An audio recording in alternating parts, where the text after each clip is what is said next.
you can go for your introduction and such, your journey. You can start with there. Yeah, sure. I mean, I only know two languages, so I'm not like as much of a polyglot as Kevin, of course. But yeah, I've just basically specialized in Japanese so far. Started in 2020 with like Duolingo, which of course everyone knows is not that effective. Um, yeah, and then I think 2020 to 2023, I was kind of just like on and off. Like did some university course as well, but didn't really get anywhere. Because I mean, Uh-huh. consistency is like basically the key, right?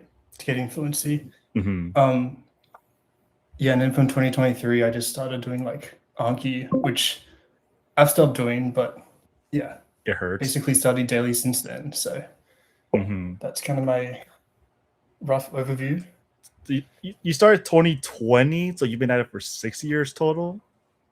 Yeah, I mean, I wouldn't call it 6 years because it's not like, I think for you, you've kind of gone like Uh, full on from the start. So, right. Same. Well, was there like a time that you're serious? Because I had an off and on from 2018 to 21, but for you, and Mm. was there a time that you just thought, from 2020 to maybe 2022, I'm just gonna go off and on because Duolingo sucks. So this is the only reason I'm quitting. But you came back and thought, you know what, I'm gonna invent an app and I'm just gonna fix all my problems. I mean, the app's kind of a recent thing. Like I don't know. I've been studying for a while, but I guess maybe like more for like motivation wise. Like I initially started Japanese kind of the cliche reasons like, oh, I want to watch anime in Okay. the original language because that's like the raw material or something. But Okay. since then I've basically stopped watching anime, so it's kind of like now Ooh. the motivation's changed a bit. Um, Okay. I mean, this is kind of interesting, but like just learning the language itself, like the process is like something I kind of enjoy. Like Mm-hmm. maybe there's like no end goal. Like I'm not going to use Japanese in like a professional setting, but just like learning it is just interesting. That's, Um, mm-hmm. I just gonna read yeah, and comments like once then in a while, but go on, go on. yeah, and then also just like I never had read like Japanese literature before, but then of course reading a book is like part of getting better in a language. And then I just discovered that like, oh, I like Japanese books as well. So that's kind of like my new motivations. So basically, you reached your goal and you thought, okay, because I had the same idea. When you reached your goal and now you're just thinking, okay, I have it. Now I'm just like back to Yeah. normal, but you're not really at Mm. your end goal, right?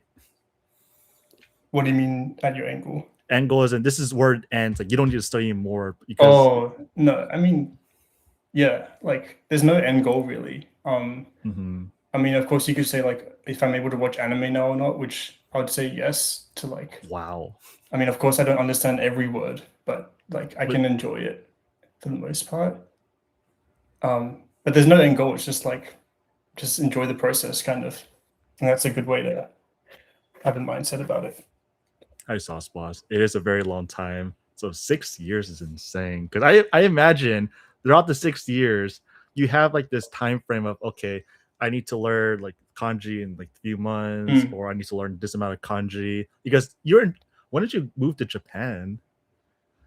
I'm not only recently actually. So um only at the start of this year. Like I just had just with my life circumstances, I was able to do a 1 year working holiday. All Um right. Okay. and So basically just enjoy living here. Like I don't have to worry about a job or anything. I just chill out kind of. how long do you have left until you're back? Um I guess it's kind of dependent on when I want to go back. Like there's no like Angle. I don't have to stay for the Mhm. full visa period. So at least how it works between Australia and Japan, you stay 6 months to start with, and then you can extend your visa to 12 months. So 12 is the I can kind of max. just decide like I could go back tomorrow basically, and it would be fine. But Yeah, 12 12's the months, max. 12 is the max. But what month are you on right now? Well, I came in February, so I think Five month months? 5. Oh, wow. Yeah. So I haven't like fully, I'm not like the same as like someone who's lived here for 20 years. Like they would have way more insight, No, yeah, of but I can at course. least like comment on some things I've experienced. like Oriental Pearl. Oh, You is know who she that is. I don't know. I've seen the channel, but that's it. I can't Okay. comment much about it. Because she like married some Japanese dude, and now she lives in Japan, like fully. Oh yeah, like permanent resident kind of thing. Exactly. Now she's like a Yeah. saleswoman, I believe, but she still posts YouTube videos. Like I think she posted today about Mm. her shocking natives in Japanese. I'm not sure what part of Japan are you at right now? What part of Japan? Oh, you mean what region? Oh, I'm Yeah, just in Tokyo. I mean, that's kind of like, the you main know. city. Yeah, I mean, I actually don't like Tokyo much. Like I've specifically chosen the area of Tokyo where it's like fits my needs. Such Um, as such as like more residential kind of like I oh, don't want to live in like this kind of metropolis kind of area. Like touristy. something, yeah, like yeah, I mean, I don't know where you would be able to live where it's like tourists outside your door, but yeah, something more like peaceful and stuff. Because Um, I'll go on. yeah, yeah, continue. That was it. Okay, because I imagine when you're in Japan, did you Mm. think that before you came to Japan that your level was sufficient enough, or did you think that you need to study a lot more the moment you came to Japan? Okay, I thought, okay, these guys speak Mm, way too fast. I need to prepare better next time I come. Or did you think it was easy? yeah, that's interesting question because I've I guess kind of also what's inspired living here for years. Like I did my first solo trip overseas in 2023 to Japan. So that was kind of like an eye opener of like here's like I don't know something I can experience. And then I've gone back a few times since then. And then each time like well, I think 2023 I was only like N5 level or something. Like Like you it was started. only enough to like Mhm, yeah. Well, when I say 6 years before like the 2020 to 2023, I was like off and on. basically made no progress because I wasn't consistent. So I Mm, would say like from 2023 onwards, I was like kind of N5. And mhm. then, yeah, so at the start, I was like, I can just order. And I was like, okay, I mean, as a tourist, I can get by now. But then, of course, as a tourist, you don't experience like the whole range of what you have to The, do in Japan. the whole picture, like the areas that need Japanese to access the other rural Mm. areas, like the anime scenes where you're in the grass field and that no one Yeah, speaks you're in the rice English. field. Exactly. Yeah, So, I mean, I haven't done that, but like, I think living here now, like, you really get put to the test of like, can you like answer a phone call, like on the spot and then understand? Because there's no subtitle. Like, you kind of have to like be able to infer what they're saying, or like if you have to go to the city hall, like mhm. for those who don't know, the city hall is kind of like, if you change address or like get health insurance, um, you have to be able to explain things and like know what the vocabulary for certain words are, and you don't experience that as a tourist. So I think I only realized now this year that like N1 or N2 is like just scraping by, like Really? at least to Okay. yeah. I mean, because there's a whole nother level, right? I mean, if you think of native speakers, their vocabulary is probably like double or triple an M1 uh, learner. So Oh, there's a big gap. he's saying the phrase double or tripled. I knew. Interesting. I Okay. mean, is that accurate or I don't know? No, it's pretty That's dang where. accurate. I still claim like the Mm, FSI, the Foreign Institute. I always claim you get this number, you multiply it by two, and that matches more two. accurately. Okay. That's just me, but you Yeah. said two or three. I thought Well, that I mean, you can only make a range, right? Because some people are more educated, like they might go to university and then they exactly. do all these like these research things. Of course, their vocabulary will be higher. So Yeah, you gotta yeah, consider the people that didn't go to school and just the average Joe. yeah, just did like a part-time job or something. I don't know.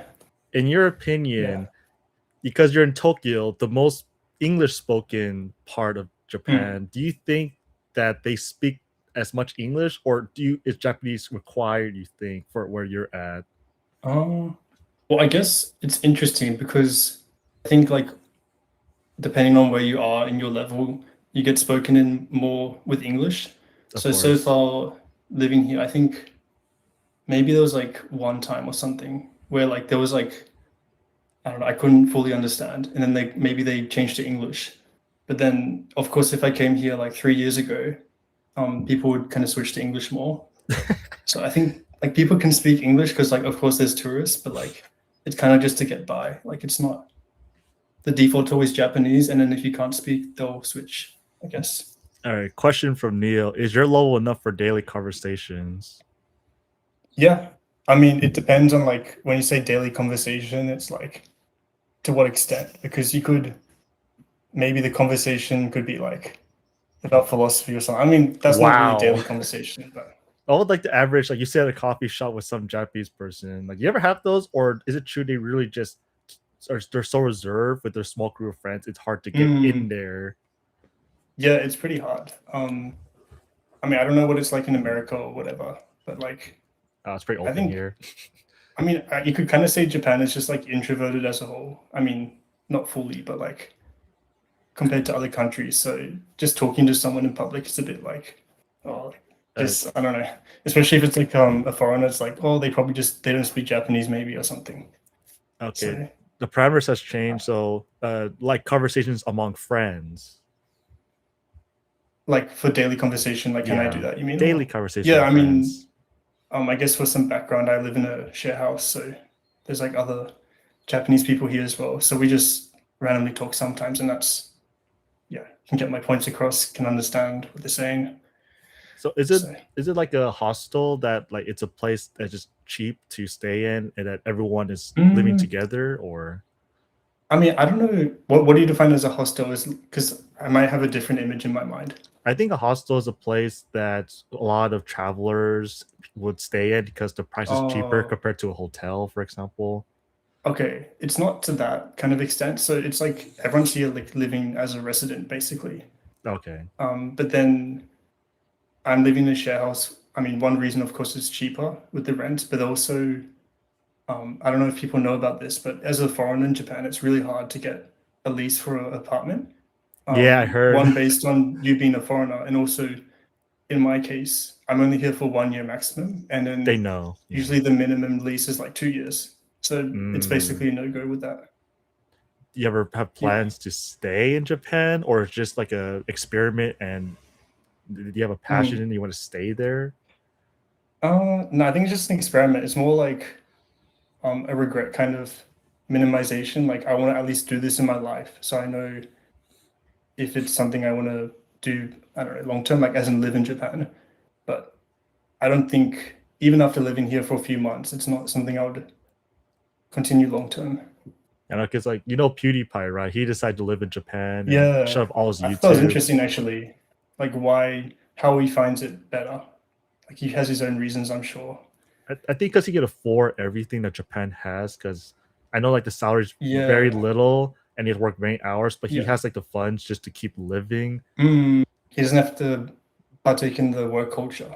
Exactly. What you're saying, basically. He's pretty much taking the Yeah. full extent of the culture, and he doesn't really have to think much about the expense. I think because he's so successful. Of course, he doesn't have to think because Japan is also relatively cheap Oh, compared really? to US and other. Yeah, it's. I Oh, mean, yes, definitely. Yeah. what's the average rent per month in Uh, US? I, Like I don't know uh, for an apartment or something. in USD, it's like 2,000. Like if you want an apartment, it's like 2,000 at Uh-huh. least. But I'm in California, like Okay. the most expensive in the world. Sorry, in most expensive Yeah. in the United States. So I chose like the wrong Mm. place to spawn at, and The wrong place to spawn at. exactly. But I mean, it's relatively expensive. yeah. Like if I would have a family, it's virtually impossible. So that's why Yeah. it's kind of hard for everyone here. Like the birth rates are getting lower. But I know like in Japan, like the birth rate is like infinitely like negative at this Yeah, it's point. even worse. I mean, yeah, that's also one reason I don't want to stay because like I mean, if you think of I mean, this is kind of more like non-language language learning, but if you think of like everyone's getting older, then the young have to support the old in the Yeah, pension scheme. So it's kind of like the big load on the young, a double and then generation. that doesn't. Oh, sorry, go on. Yeah, yeah, that's it. Like, I know they take care of the old and the future kids. Like holy crud, man, that's a lot of Hmm. stress. I, Yeah, I don't know. I know in I'm Asia, fine in Australia. so in Australia, you think it's I know in, like Britain and United States, we have like a similar culture. You think that it's more actually I don't know how to describe it, more westernized in Australia. compared to US and Britain. If you know like how bad the Western is, just because that's all I know is that everyone here is like very Mm, open minded. They don't really care about like marriage. Like yeah. people, everyone's like less conservative. Everyone's having kids before Oh, marriage and all that. I don't know how open like Australia is in general. Other in than California or US? US as a whole, but I technically live in the Mm, most liberal part of the US. So my views and opinions might vary, I see. but mhm. Yeah. I would say it's like similar. Like, I mean, the big difference would be like if you're comparing Asia to the West, kind of. Yeah. So it's harder to compare, I think. And it's all like, I mean, Australia is very multicultural as well. So there's no like specific, everyone is one kind of Uh, culture. That's true. In your Yeah. opinion, do you think life in Australia is better than your experience so far in Japan? I think it's a bit nuanced because like I have reasons to stay in Australia and then basically no reason to stay in Japan. Like I don't have a job here. I don't have um, any partner or family or anything. So that's kind of my You ever reasons. tried dating in Japan for the fun of it? No, I don't. No need to. It's Yeah. fine. I just know that like the culture in Japan, the dating culture is like interesting, but that's just me. But all right, so back Different, right? Yeah. exactly. Anyways, Did yeah. you Let's go back to did you went to any language school or classes when you're younger or throughout the 6 years, young. Yeah. I mean, let me think. Um, or I everything did self 2 university study? courses Okay. in 2022, and they were like for the beginner. But I just took the course just to get a free mark because I already knew the content basically. And Mhm. then I did do language lessons like one-on-one for a decent amount of time, and I would say like that was pretty good, just Mhm. because I had a teacher to kind of correct me with my speaking. Like my speaking might be like way different now if I didn't have that kind of initial kind of guidance. And also the weekly kind of consistency helps just to like stay motivated. So So that's kind of my, yeah. when was that time that you took one-to-one classes with the teacher? Um, Basically 2023 onwards, and I've only really stopped it like last year because like that teacher was more geared towards like people earlier on in Japanese, and Yeah. then I think as time goes, I didn't really need a teacher as much. Like I could self study and get by fine. Oh wow! You basically got to a point that you can do everything yourself, and you can find content yourself. You can read everything or most things, Mm. right? You can read books and such. Yeah, I mean, if I started again, I think I could even do it without any like structured learning, like no textbooks or anything. Like knowing what I know today, which I mean, it's hard to like assume that if you start out. But like, let's say if I'm starting a new language, I kind of know how I would approach it more with like basically no structure, textbooks wise and stuff. So when did you create your application for learning Japanese? Um, I guess I started in 2024, kind of more as like, I don't know, an interest. Like I guess kind of the background is like I've tried some other apps, but nothing really suited exactly how I wanted it. And I mean, having programming as like a professional background, I was like, why don't I just make something exactly for myself? So Oh, fellow um, programmer. yeah, and then I kind of started working on it recently as well. Again, um, So yeah. Oh, when you're a programmer as well. I was, but job market got hard, and they just Yep, I know that. Yeah. did you work professionally? Then you just decide, all right, Japan is better than this. I'm gonna head out now. I mean, yeah, kind of. I mean, um, yeah, I worked in like big company kind of thing, and Wow. then I was like, I might as well do this while I'm young, right? Like, if I have a family or like more obligations, like I probably can't just like go That away for a year. I'm like, oh, see that's you guys true. later. I'll be back in a year. So you guys want to call? Yeah, it's okay. It's fine. Yeah. I wish it was that So, easy sometimes. But yeah. but you create in 2023, but you're still upgrading it up till now, updating And Yeah, end of 2024, and then I mean I kind of took a break from it, and then now I'm like back at it, kind of. would Yeah. you say most of your contribution to your skill relies on that app, or was it all the self-studying outside of that? I would say like recently it's been the contributing factor for me, like in terms of progress. But of course, like I haven't used it before I started making it, of course. Um, yeah, like I think Anki was a big play, and I'm just like studying every day. That's kind of Yeah, the consistency main is big. contributor. Yeah, that's the main thing basically. Because in my opinion, I think like okay, you have to spend every day. That's the minimum requirement. But I think the method and the efficiency does count. So how do you Yes. tackle like Yeah. efficiency and how do you get to your goal faster, for example?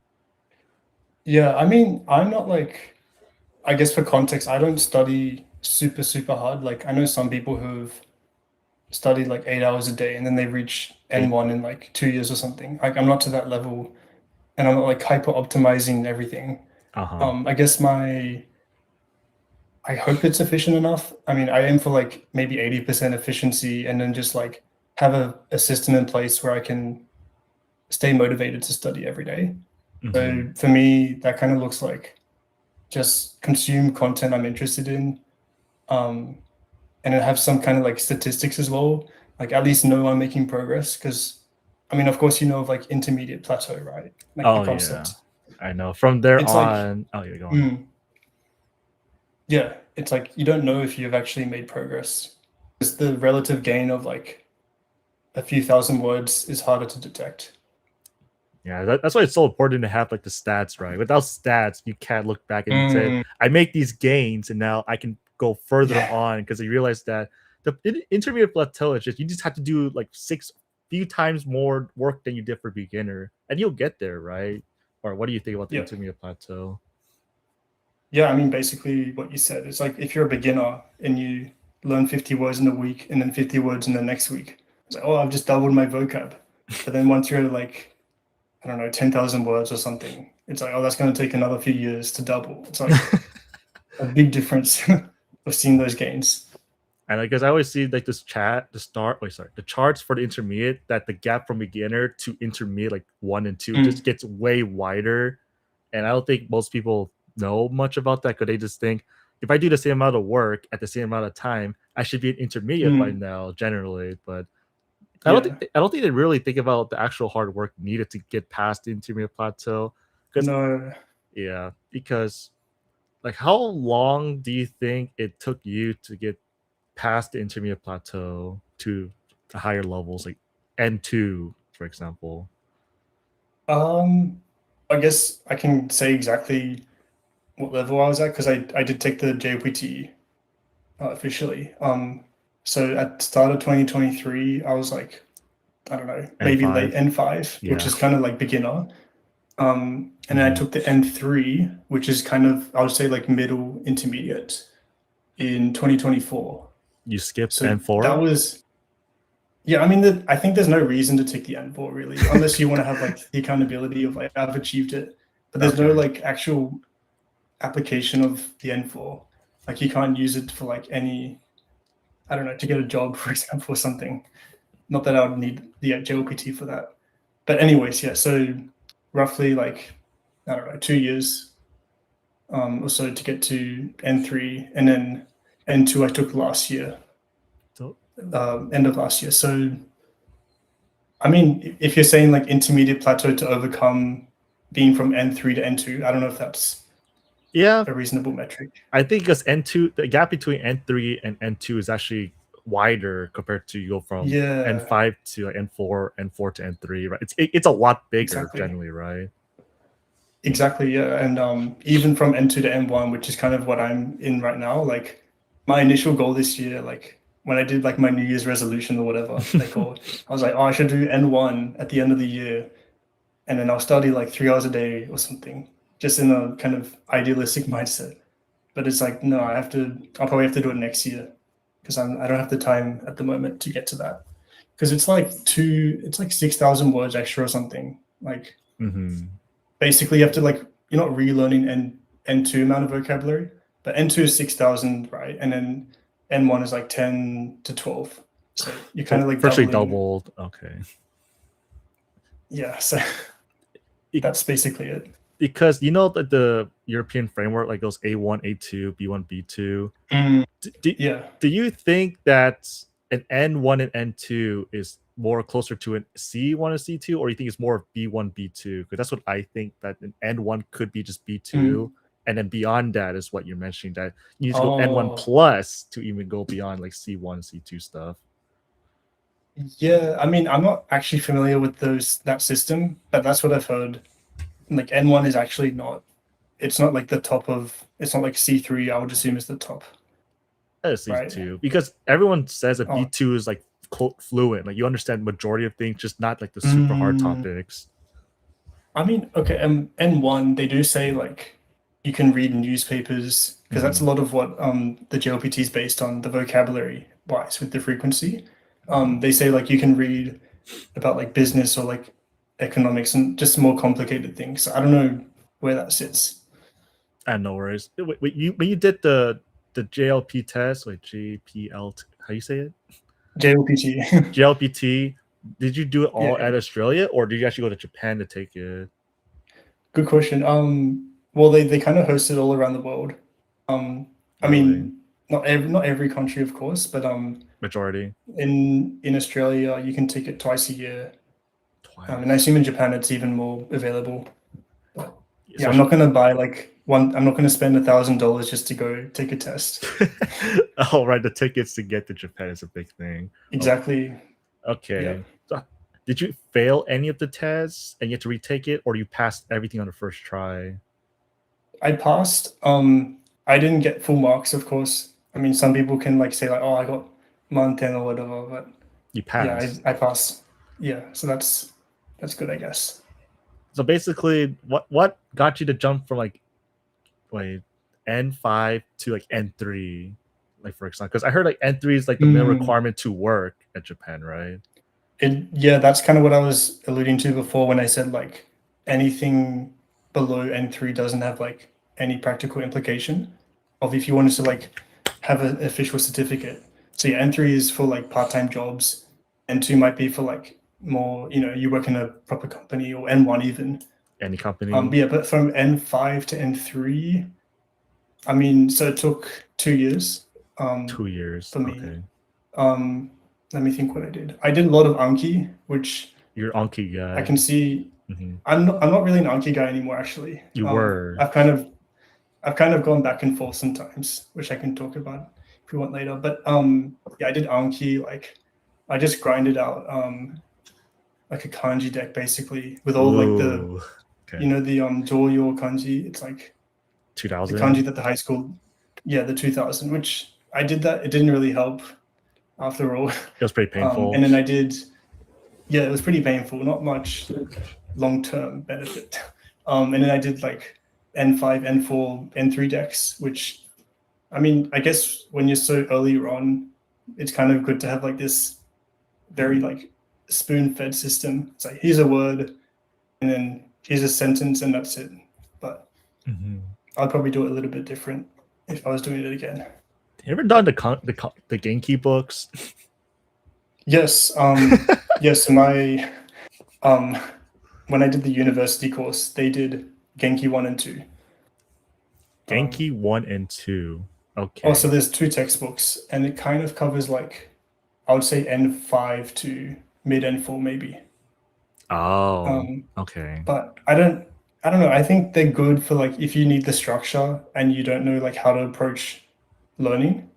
But then if I'm starting a new language, I'm not going to pick up a textbook. I think I'll just like immediately dive into like content or something. So your opinion, should an average beginner start with Genki, or should they just go on the internet and start using the technology to speed up the process? Complete beginner. I think it depends on the person. Like some people are much more self-motivated where they can just go through like kind of the, I don't know, the friction, I guess, with going through content at such a beginner level, right? Because there's going to be so many new words you see, and if you're not in the mindset to like accept that ambiguity, then I guess something more like structured, like a textbook, could make sense. But Yeah. so because we both have like a programmer mindset, so are you just like Mm. instantly just going straight to like technology because that's what we're so used to using, and you think that will help give us a higher chance of learning the language faster, just using technology? Yeah. I mean, I think you could still learn like fully physical if that's what you mean. Yeah. Like I've seen this YouTuber and um his name's Bunsky, and basically he's only learned Japanese with like physical media. Like he doesn't use any apps. Wow. And he just has like the physical novel and a paper dictionary beside him. And like he finds the word in the dictionary. Oh I don't know how long no. it takes him to do, but he's fluent. So it's possible, but I mean, How many years he um spent? yeah, I mean, I'm sure he's like native level now. Mhm. But yeah, at least for me, I like using technology more for like the efficiency gain in terms of I can just click on a word straight away and get the meaning. I Yeah. mean, you could say the friction is actually helpful to make you remember a word as well. Yeah. But I think there's a lot of like time gains you can get from just using apps, and I don't know. Do you know that YouTuber is living in Japan, or he just happened to know Japanese? Uh, I think he's living in Japan right now, but he hasn't lived in Japan the whole 20 years, from what I remember. He doesn't. He stopped posting, I guess. Oh, he is posting sometimes, not on a regular schedule, but I think at the moment he's in Japan. Okay. But I guess he learned most of his Japanese overseas, which I think is pretty cool. Wow. Wait, what are your opinions about the AJAC community? I'm not too involved in it. Like I just know what the acronym means. It's like what all Japanese all the time. You got it. Like I can understand the motivations, but it's probably not like necessary. To do Um, like 24 hours listening yeah, I and mean, it depends how hardcore I guess you are. Like AJAT seems to be more for like people who are hardcore. Like maybe they want to reach N1 in like 2 years or something, which I don't. That's not my goal. So um, yeah. what was your goal for learning Japanese? Uh, I guess it was just anime to start with. I mean, that's completely changed now. Like, But yeah, mhm. anime, and I guess like I traveled. This was yeah, back in 2020. I traveled there twice before, and I had a like small interest. Like, oh, like this country was fun to travel to. Maybe it would be cool if I could speak the next time I go there. Or something. How many times have you been in Japan so far? Let me think. Maybe 7 or 8. I don't know. Oh wow, that's Yeah, a lot of it's happened in the past 3 years. So I went once in 2023, um, once in 2024, twice in 2025, and then of course this year. So yeah. I know like Mike, Bijou Mike. He's very big on going to Japan too. He might have a similar story, but he yeah. just happened to shift from his Mikaku and Otami, I think it was called, to Link. But he recently just he sent me a Mm. message saying he's quitting Link just because there's so many bugs with Oh, it, and he's using just yeah. full out Mikaku because it seems like it's Yeah. making progress for him. But Okay. That's actually, cool. I'm curious. Like, can you demonstrate your app? Because I'm curious if it actually makes claim that it does a lot of progress, like more than me. I want to know because I want to see how it works. Okay. If you don't mind sharing. Yeah, sure. Let me see if I can share my screen. See how many people are watching. 0. It's fine. It used That's to all be right. I like, mean, it's recorded. yeah, it's fine. It used to be 3, but I forgot everyone's in Europe. It's 4 a.m. there. Yeah. Okay. Can you see my screen fine? Oh, nice. Okay. Looks like an Anki Yeah. setup so far. Kind of. I mean, yeah, this is like the Anki widget they all use, but then this is not actually words you mine. It's actually how much time you spend in the language. Oh, it's a heat graph. Yeah. So basically, I don't know if the text is too. Do you want me to No, I enlarge? can see it. Don't worry. Okay. Yeah, but basically, it's like each day it tells you how much you studied. Mm-hmm. Yeah, I mean, I think time tracked is like the ultimate metric. Like, how many words you mine is less important than how much time you spend in the language. Oh, definitely for sure. Yeah, How do I guess you? maybe I can show like a full kind of workflow of like Yeah, I'm How would curious. you? Mhm. Yeah, so I mean, the whole premise is like, I mean, I think it's kind of similar to Link. I haven't used it properly, but you import content and then You go you through the just, I don't words. know. Yeah, so let's see.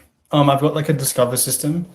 I guess cool thing about it is like it's all community driven. Well, As in, if someone imports some content from a website we trust, so like YouTube, for example, it will just get put in here.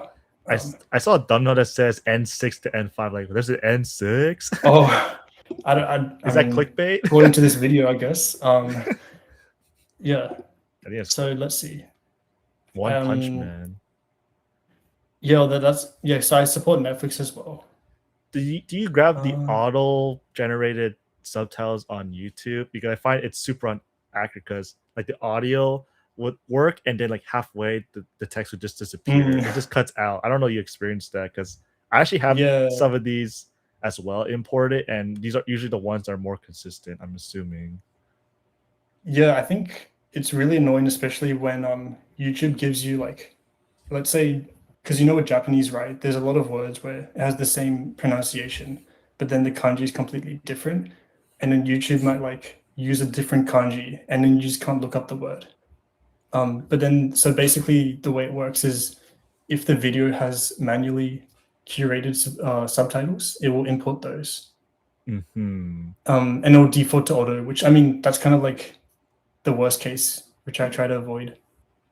Just Um, bring a comment real quick. S Drock Cab Mia. I am watching. All right, we see you, man. We see you. Or sorry, go all on. right, cool. Anyways, yeah. So I guess like, let's say I want to find some content. Maybe there's like, I can filter by content source. So books as well. Yeah, news or So how about YouTube. if you were to learn words? How would you learn Mm. words? Yeah, well, like what? How would I personally learn them, or like? Yeah, because I know you're targeting like the origin of the word. That's why there's like maximum 10,000 majority. Yeah, that's an interesting point. Like, I know in Link, each We, word is a different, yeah, we hit every a possible different. form. Yeah, I guess I can demonstrate what it would be like. Oh, sure. So, in Link, maybe if you have like two words No, which are maybe. the same base, right? These would Yeah, both be different. Um, but the let's see. system only grabs like the kanji, and it's ignoring all the forms. Yeah, so my system it figures it's like able to figure out the base of the word. Uh And huh. so if here, for example, I can use the keyboard shortcut, so like 1, 2, 3, 4 for Oh, the okay. statuses. We have it too. Awesome. Yeah, so if I click 2, you see how they both updated to yellow? Uh huh. So what are all the Yeah. colors? Yeah, so I don't use numbers, but I just use words. So like if I do red here, Red. that's first time seeing it. Okay. Learning is Yellow. you've seen it before, and then the yellow kind of acts as a way to recall. Like you should try to recall this. Kind of like Anki in a Oh, way, right? You yeah, got to try yeah. to recall the information. And a known is just like You know it's a it. little bit hand wavy. Like you don't really know a word, right? Because there's so many definitions here. Like how are you gonna know? Every possible You, form. you kind of just think in your head, okay, I know what this means in various contexts. Right. Um, Hmm. and then ignored is more like escape, Names. like a fallback. Yeah, like names or like if the pass English. is incorrect, which I try to avoid. Or English doesn't get used at all. Um, Your system filters English out. That's cool. yes, That's if cool. I need that. um, I don't know, ABC, blah, blah, something like that. And then I mix in Japanese. It just filters the title. Oh, it just doesn't even support it, I guess, because there's not enough Japanese in this text. Oh, what's the minimum requirement that you put on the system? There just needs to be like a majority of Japanese text for it to be like More than English. Oh, considered the ratio. Japanese. Okay, got it. Yeah. So see, there's like no, I can't look it up. Mm. Yeah. You built this from zero? Yeah. I mean, I started this like before AI was available. So it's not like one of those apps where like they just code it in one night or something. And then, yeah. I still don't understand how that works with Claude Code, but are you going to Yeah. implement any AI to your code, or are you just used to what you have now, Oh, you mean just for like programming or just whatever to upgrade your current application? Like, do you think AI would improve it, or this is just enough for your needs? I can only think of like maybe 3 scenarios where it would actually be useful. So one, maybe I can get a good example here. Classic. This was just a book I was reading. So at the moment, there's only like a static dictionary entry, but then one area which AI is really good at is like contextual explanation. So maybe there would be a way to like give more explanation of the nuance. Okay. Yeah, because the English doesn't fully describe what it means. It's just like a rough translation. Like we get to like the very complicated words that needs more description, right? Not like the words today, tomorrow. Yeah. Okay. Yeah, because I mean some words are very simple, right? Like what's a good example here? Eats or I mean imadewa imadewa, or demo. boku. Like boku is just like a noun, right? Like there's Yeah. no like ambiguity. But Just a then noun. Yeah, exactly. yeah, it's hard to find a word straight away. I mean, you know, like wa versus ga, right? Like Yeah. it's very kind of hand wavy when to use what. And yeah, the definition doesn't really, it kind of explains, but not like fully. Is this That makes sense. is this one of those applications that you would pay to use it, or it's just how can someone else use this system? Yeah, it will be paid because I guess I need to support my livelihood, but there's a free trial. No worries. And then Do you have a yeah, lot I'll of have people? Sorry, go on. at the moment, because I've kind of just publicly released it, not properly yet, but yeah, I do have like an early bird discount. So what are the while price the app is kind of ranges? improving. At the moment, I've got a 50% off, so it's $5 a month on the monthly Wow. plan, and then $4 a month on the yearly. Wait, that's pretty good. You think this is more towards like Anki users, or not really? Not really. I'm just having 50% off at the moment, kind of for the early stages, because I understand like it's kind of like an app has growing pains when it's first starting out. Of course, it's not going to be as mature, so I'm kind of like, you know, here's, I guess, yeah, for a limited time, basically.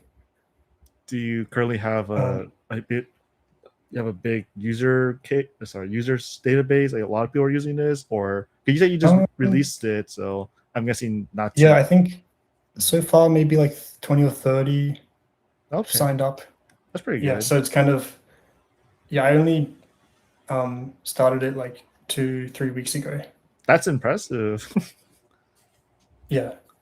But anyways, I guess maybe I can show you like a workflow of like Oh yes, end to please. end. Yeah. Let's see. I'll just delete this. So let's say like I want to find some content. Like I'm too lazy to search it for myself. I'll just use some content from here. So maybe this, I don't know, YouTube channel. So if I click on it, I mean, I can also sort content by like my level. Like, is it easy or hard? So based on known words. Exactly, yeah. So it's all based on what your known words is here, with the comprehension, of course. So yeah, we open the YouTube video and then maybe we can import it. So I've got this this browser extension I made recently. I think it works. It's like link importer, maybe. I'm not sure if it's the same. Very similar. Very similar. I'm more curious about like the reading aspect of it because that's what I'm trying to improve for my languages. Oh, okay. So you wanna know more about the reading workflow than the listening? Yeah, reading. I get the reading because it's more like link. You find a word you haven't learned yet, you learn it, and as time go by, you move it to known, right? That's what link and Anki does. But how does the listening work for your system? You want to improve listening comprehension. Okay, listening comprehension. Yeah. So I mean, this is like a YouTube video I imported just now. Let me just turn the audio off, and then I can just navigate the subtitles, and then if I really want to focus just on listening, I can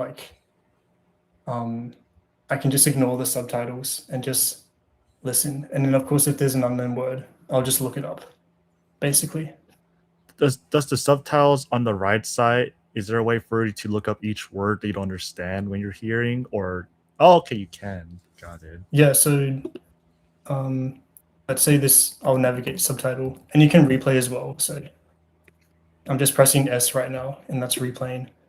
But if Okay. I look up, it will pause the video, and then when I'm done, I can just click away, and it'll start again.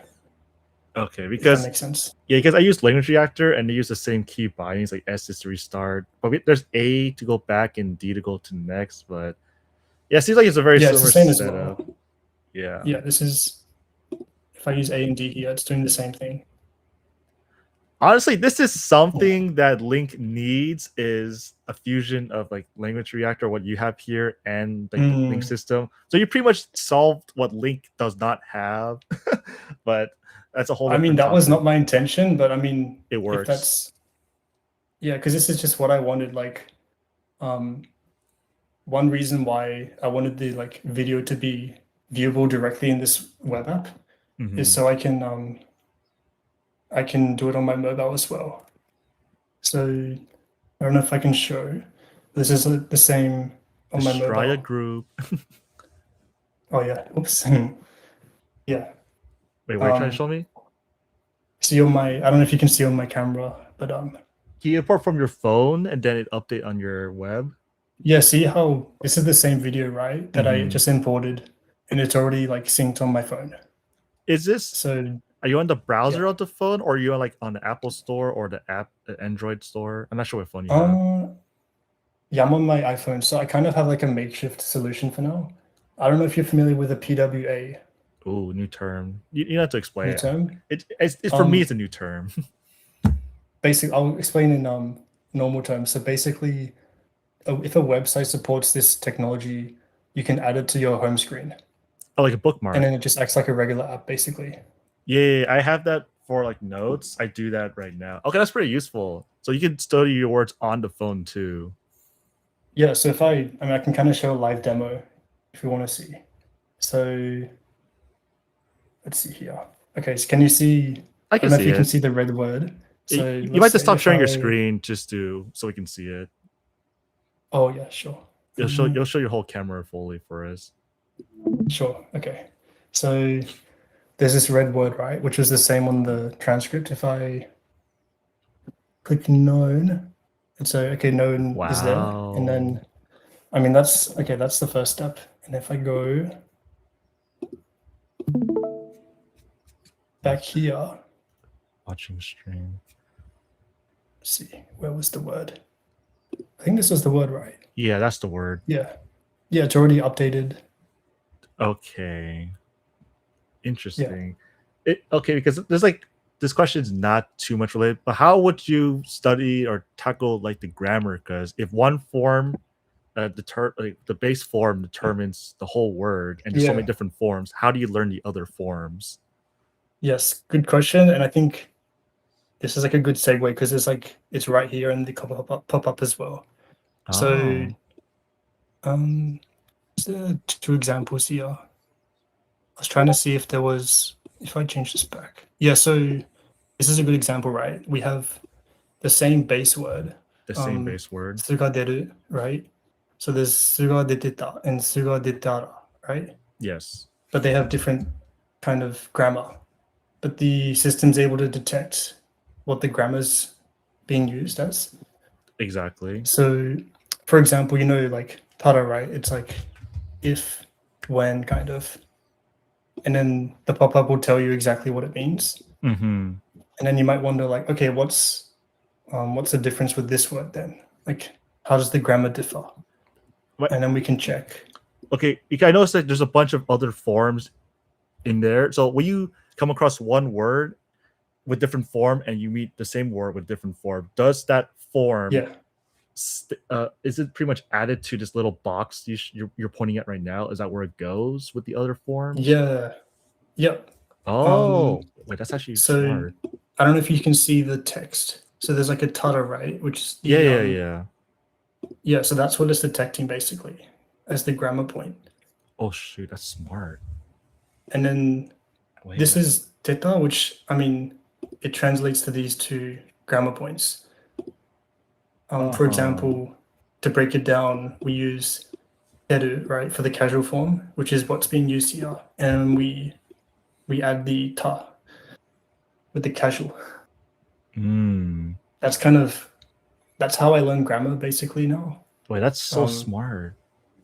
Okay. Yeah, and then this is also another cool thing as well. Like, it's more for Japanese or Chinese, but there's a way to like get a rough understanding of the kanji, more for like etymology, like differentiating what words mean. So I guess it's a good example. I came across a good. Yeah, this is a good example.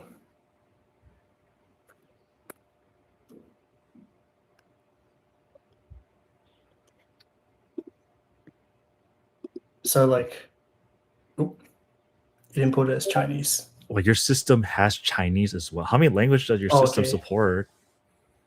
Just Japanese, Korean, and Chinese. The Trinity Force, of course. Okay.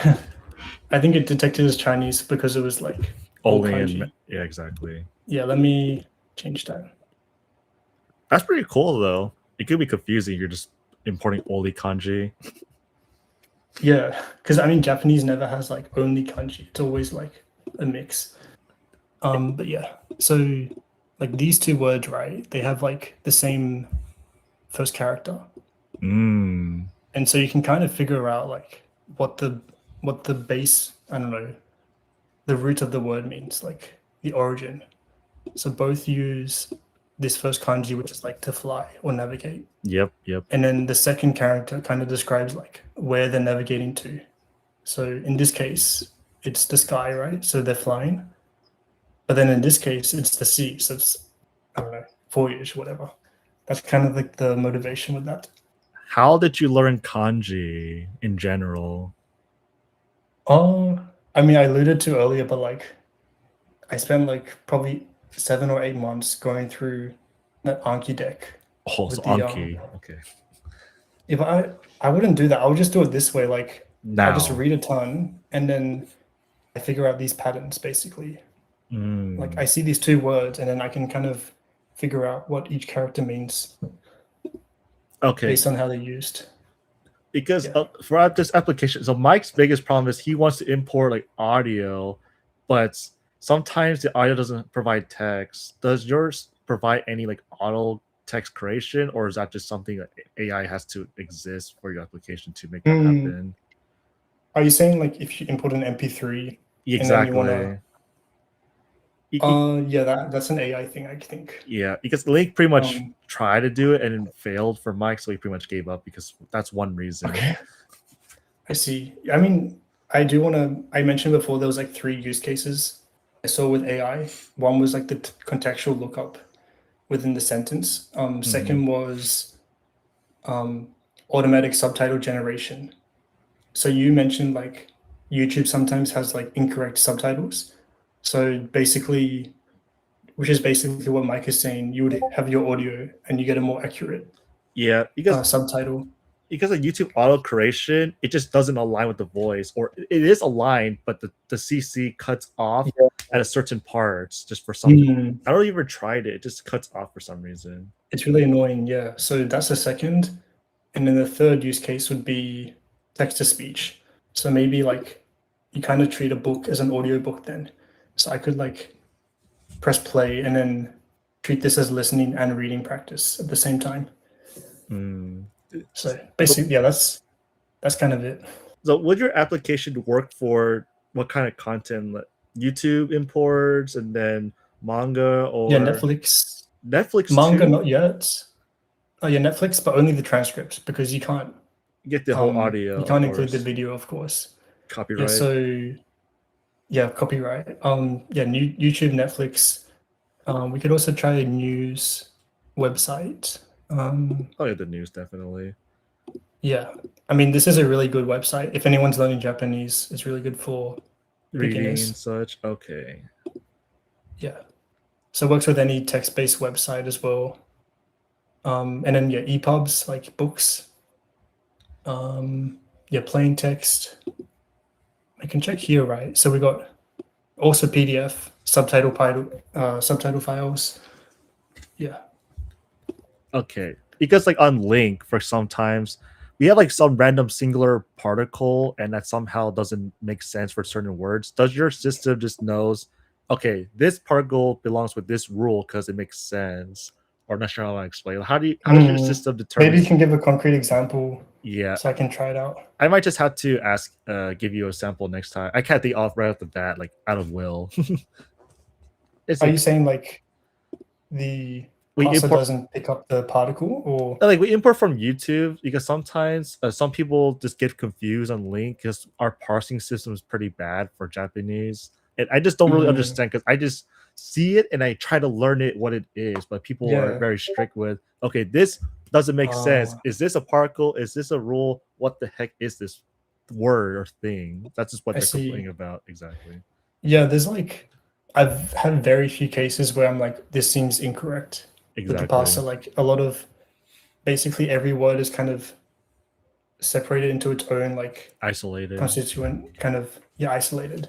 Mhm. Like you won't see like a particle and a noun together because that doesn't make sense as a word. Okay. So I don't know if that's You might have to answers or not. you might have to send me the application. I might just give it to Mike and say, hey Mike, this guy created something that solved the links issue, but it might not have your automatic text generator. We import audio, but Yeah, it I does. mean that's a future feature, like not at the moment. Yeah, but the thing is, yeah. you have the listening thing integrated into this, so that's what Link can't do right now. So that's pretty and it's on big. mobile as well. Yeah. Shoot. Okay. Anything else? I mean, there's a dictionary, which is like it's more for my personal use case. So because I'm living in Japan, I want to look up words I see. Kind of, if I might see a sign, I want to look it up. Is there a time you don't know how to type the furigana or furigana? Furigana? I don't know how to pronounce it. Yeah, sometimes if it's like a kanji I've never seen before, but if I've seen it, I can kind of piece together. It's like I've seen this kanji, I know how it's pronounced sometimes, and then I can kind of use that to search it up.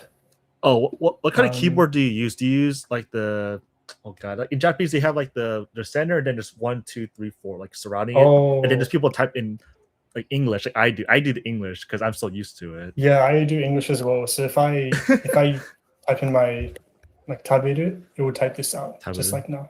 Okay, yeah. Which is I think that's the most natural, right? Like because we're so used to typing in English. It's just the fastest. I know because I know the Japanese they mastered how to do like shortcuts with the shorter keyboard. Yeah.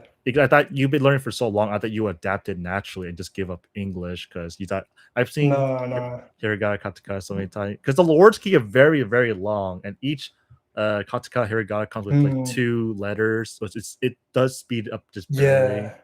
But yeah, I mean I could probably learn it, but like there's so much muscle memory with like touch typing that it's just going to be faster for like, and I don't need to type a lot in Japanese anyway, so there's not too much use case for me.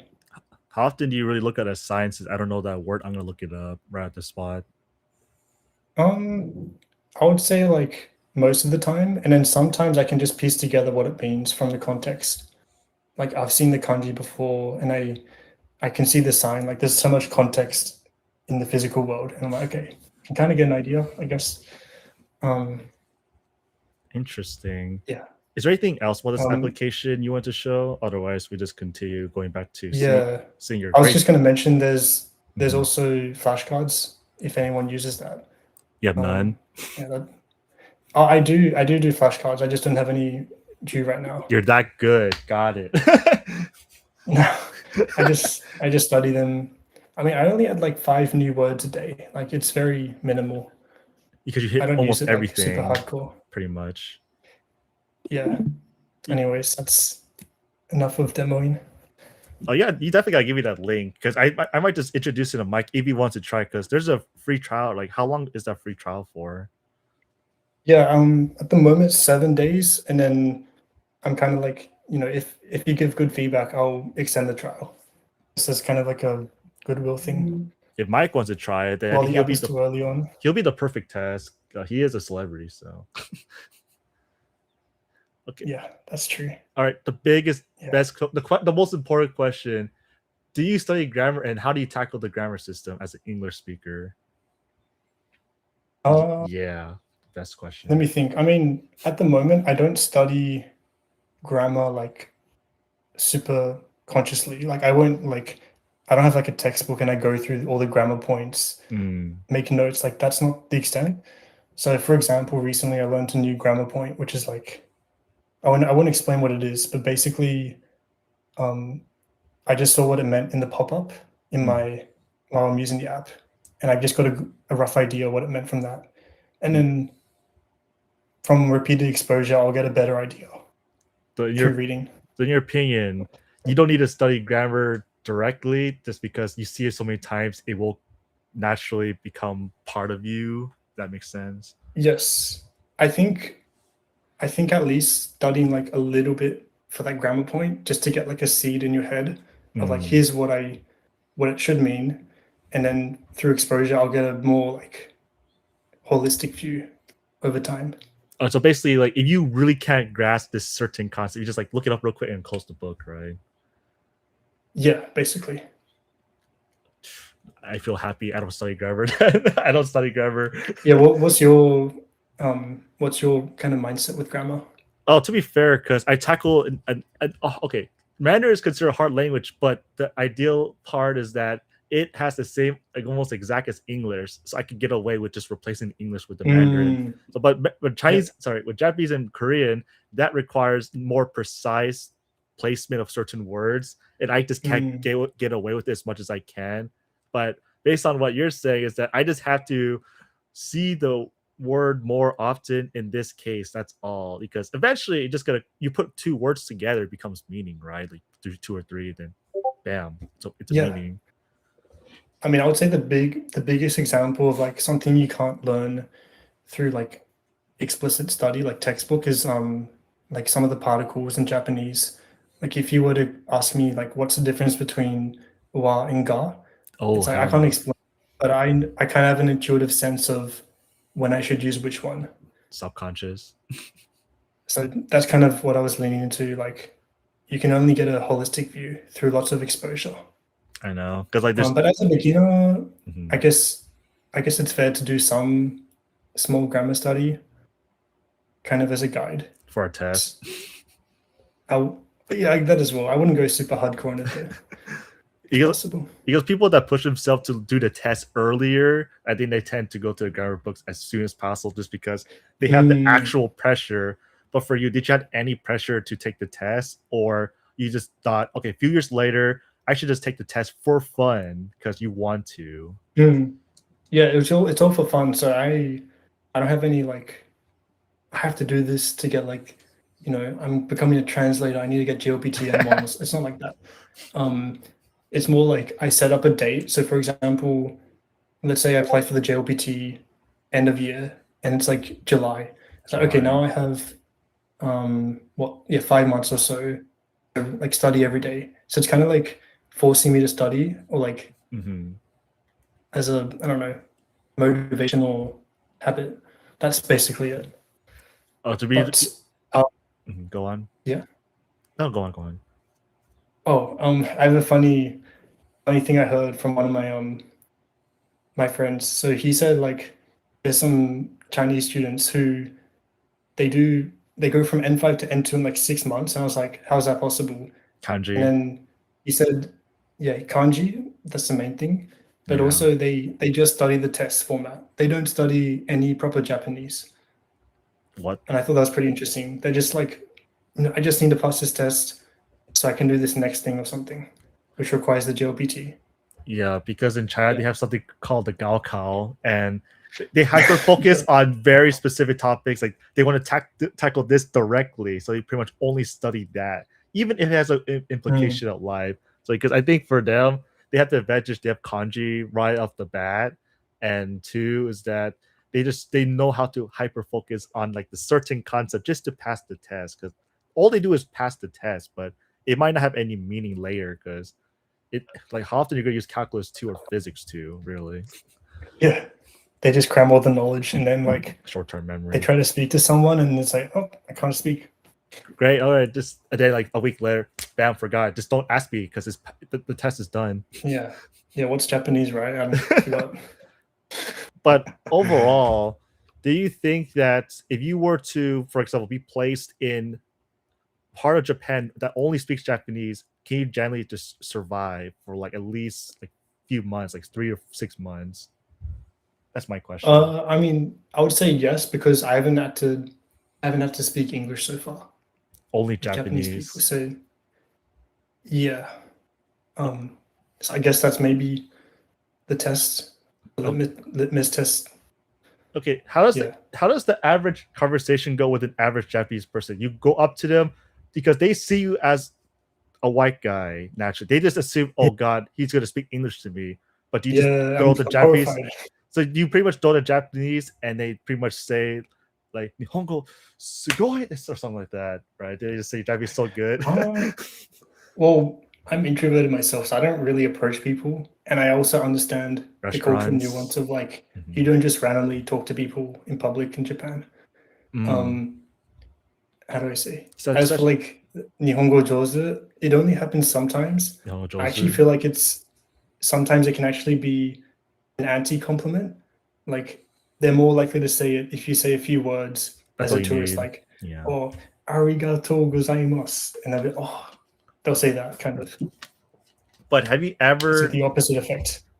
just sit at a restaurant and then like a restaurant owner might talk to you a little bit and then you just speak to them casually in a conversation? Like ever? Uh, Conversation that goes I beyond like 5 dialogues of a sentence. Yes, I'm trying to think of like times when that happened, which is not often, but Mm-hmm. yeah, I was at this random bar a few months ago, and then we just started talking about Okay. language stuff, and then yeah, that was all fine. Language stuff, as in they ask you, how do you get your Japanese to be this good? That kind of question. Yeah, they were like, "Oh, how did you study?" Yeah, of And course. then I told them it was like an old guy. I told him like, "Oh, Duolingo," and he's like, "I don't know," and he had to search it up. But that's funny. I think Duolingo was an He's like, "Oh, American it's a thing. Greenberg." Yeah, I think it's a Yeah, but Western it's thing. also it is popular in Japan. Like I did see on the train once there was an advert for Duolingo. Oh no. It has spread the Oh yeah, virus. that's just a spread on there. Heck I just thought that no. was funny. Okay. They're all gonna say some weird phrases in English, like the bear walks out of the asylum or some random stuff like that. Yeah, I don't understand that approach. They give you like the most unnatural sentences. Mm-hmm. It's like, what's the point? I, th- Um, I think they just help you try to create sentences out of will. Cause that's my method. Sadly, I use Google Translate and I let my mind go bizarre, so I can pretty much say like a giraffe eats a pen or something like that. I just at least I know the word, but but the thing is, I mean, I'm training it out of the control, right? will. Yeah. But that means I have to know the individual words because I don't know the sentences. I just know the individual pieces, and hopefully it makes sense we put together. Because like my Mandarin grammar is still lacking sometimes. It's just that they understand, but they're just like, why are you saying it like that? Also, you're saying like you say the right words, but you don't The say it, like grammar, the grammar's not perfect, kind of. exactly. It's not perfect. I see. But, Yeah, I mean, if you get your point across, right, that's the main thing in the end. But do you think that was it called pitch accent is does it matter? Good point. Yeah, I was gonna mention this as well. I think it's nuanced. Like, I think you can be at two extremes. So one extreme is like, you have no knowledge of it, and then you learn the language with your accent as the only reference. One way that could happen is like you don't get enough audio input, so you don't know what's correct, and then you build these bad habits from the start. That's one kind of extreme, and then the other extreme is like someone who's too conscious about it. Like they learn the theory behind pitch accent, and then it's really forced when they speak, kind of, if that makes sense. No, that makes sense. Yeah, because yeah, you saying? I guess technically you're relying on your listening knowledge to make sure that the pitch accent is as close as possible. Like you might not know what pitch accent is really until someone tells you pitch accent means there's like tones, like in Mandarin. It's like, okay, I have no idea. Yeah. I know there's clips of Japanese people hearing foreigners say certain words and like, okay, he said it right, but it's funny. Yeah, it's like harder to understand. I think that's the main function of pitch accent or pronunciation in Japanese. But in Mandarin, it's like tones are kind of, everything. Yeah. it's either this word or this word with this tone, right? Have you heard of like Michael and Ludwig who went the tip to tip series? Oh, I heard about that. Yeah. Because they pretty much butcher everything. Like okay, first before I ask this question, what is your opinion on listening compared to reading? Which is more important? Um, I would say both are important. So for me, I see listening as, I mean, it's more realistic in terms of understanding the real world because everything's done through verbal communication a lot more, and also just pronunciation, right? Like you need listening to actually pronounce properly, Yeah. and then reading for me is more just for like pure vocab acquisition. Like I see that as more efficient because with reading you can access a wider range of vocabulary as well. So both are important, yes. I guess you summed up literally my, because I know a lot of people they do hyper focus on Anki because I know they learn a lot of words on Anki, but the listening is that okay. So do they use Anki for the listening practice? Because I know they would have phrases right, and they would replay the sound of the deck, or do they eventually just shift to like content naturally? 'Cause I don't know how an Anki user thinks naturally. Yeah. Because you're an I Anki mean, I guess user. look at my experience, like I've realized this as well. So I just did a lot of Anki, which is very isolated. Like there's not much contextual information and nuance you get with the words you learn there. And there's basically no listening component, or I mean, you can add audio, but it's not the same as like actually listen to a natural conversation. So I was very focused on that kind of aspect, like Anki and reading. But then I've kind of shifted more to like a balance over time, which is just, what content I want to consume. So it's more holistic now. Because my question is, I've always because my entire stream is only me listening because I pretty much hit every vocab I think I can get. How much active listening do you do compared to passive listening to get to where you're at? I think I've mainly done active listening. I mean, sometimes I do passive. I don't know, maybe if I watch an anime or something and I'm not like focused on learning. But I mean, passive seems really good for just getting a lot of volume. But I just haven't done it. But I probably should. Because are you at the point what's your that? thought? Oh, sorry. You want me to answer that, or you want me to ask the next question? Your question. Oh no, I was asking you, what's your opinion on okay on passive versus active? In my opinion, I just thought about this. I think I can make this claim. So if your language is in FSI 1 or 2, for example, Spanish all the way to like German, right? If you do passive, you can take advantage of it most just because there's so many cognates, because so many English words sound similar to what those languages are, like communication, transmission. Like they're very similar to Spanish and French, for example. Like you can do passive listening and get like at least whatever the amount they match, like 80%, great. You're pretty good. But if you were to tackle a language like Japanese or any within the FSI 3, like Indonesian or Vietnamese or Japanese, there's like a 0% cognation or any match between those languages and English. So the only thing you get out of passive listening is you can hear the sound more clearly and you can adapt to the speed. Because if you listen to so much, you can hear every sound when you hit a certain amount of hours. Do you think that makes sense for your case? You hear every sound? Well, yeah. I wouldn't say it's like a black and white question. Like I don't hear 100% all the time because how do I say? I mean, people have different accents. For example, there might be like so it's also a white new noise. slang. Yeah, there's white noise. There could be like a group of people talking. Like I can't give 100%. I hear every single sound. Like you just hear I agree it. with your sentiment though. Like you can hear like the sounds like ta da, like very specific syllables and sounds. Like you just don't know what it means, but you can hear every sound. Yeah, because I mean, some words, if you haven't seen a word before, especially if you hear it for the first time, you might not know. I mean, maybe if you know like kanji really well, you might be able to figure out what it Mm, means, but that's a lot harder to do with listening compared to reading.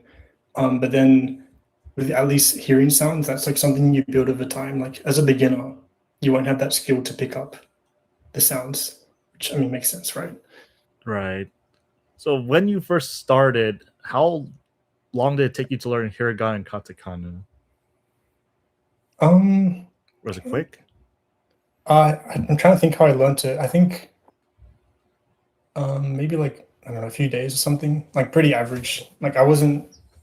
You could learn it in a day if you really wanted to like Ooh, grind it out and then just space repetition for the next few weeks. But I wasn't in that try hard mode. that's okay. It took me like months just because I did like the raw approach. Like Mm, I didn't do the individual.